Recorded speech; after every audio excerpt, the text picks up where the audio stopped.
Hello everyone, welcome to Techavro. Today in this video I'm gonna show you how to change background color in your CapCut. Before starting the video, please subscribe to Techavro. So let's get started. For this, you have to open your CapCut. Now select your picture or video.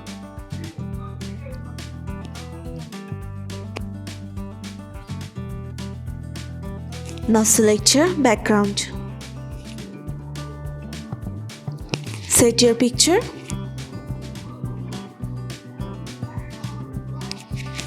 If you want to change your background color, then press on this color option. Then change your background.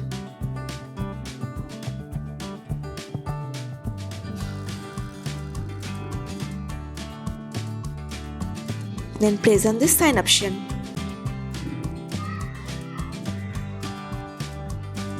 That's it. So this is how to change background color in your CapCut. So guys, that's it. You can do this. I think this video is very helpful to you. If it was, then give a thumbs up and hit the subscribe button. And thanks for watching.